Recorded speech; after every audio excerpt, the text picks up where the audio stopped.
the weight of nothing. Sister Maria found Brother Thomas in the monastery garden just before dawn prayers. He hung suspended inches above the withered roses, perfectly still, eyes open and gleaming like wet marble. His expression was one of perfect, terrible peace. She reached for his hand, still warm, still soft, but utterly motionless. His rosary beads orbited his neck in a slow, deliberate circle, each bead casting its own shadow in the pre-dawn light.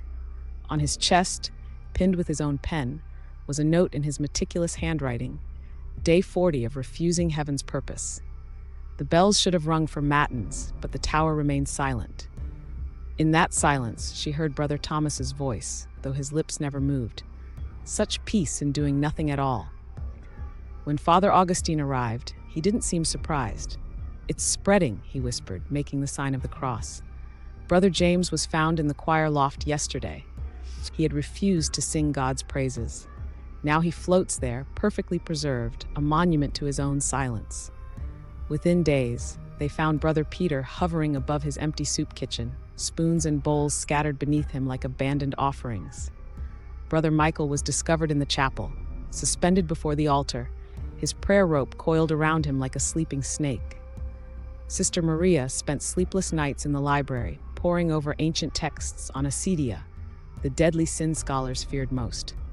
Not mere laziness, but the active rejection of divine purpose.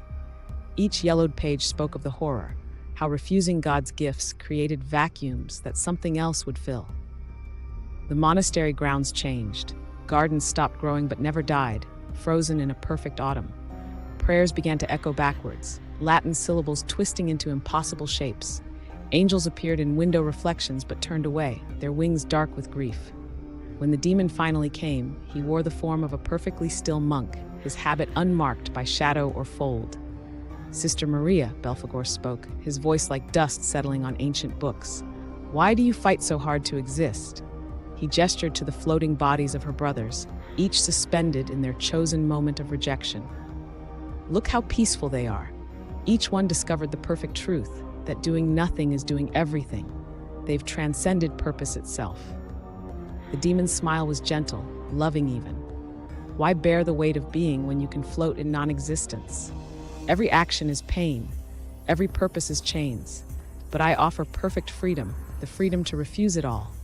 Sister Maria felt the pull then, the seductive whisper of nothing. How easy it would be to stop, to refuse, to float away from all responsibility and purpose. The path to damnation wasn't paved with evil acts, but with refused good ones. But there was work to be done. The monastery steps needed sweeping. She picked up the broom as reality unraveled around her. Each stroke was warfare against cosmic emptiness. Dust and leaves moved from one place to another, a simple act of order against encroaching chaos.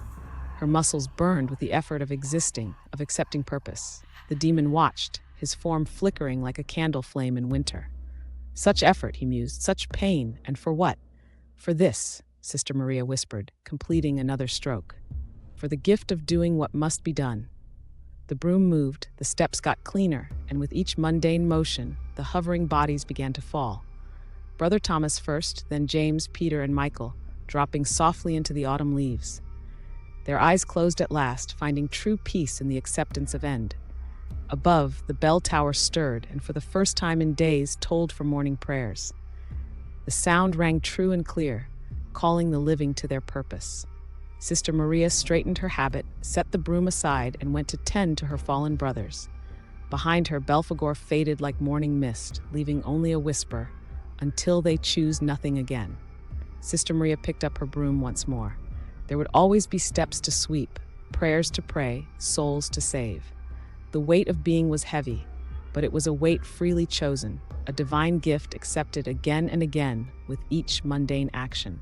The roses in the garden began to grow once more.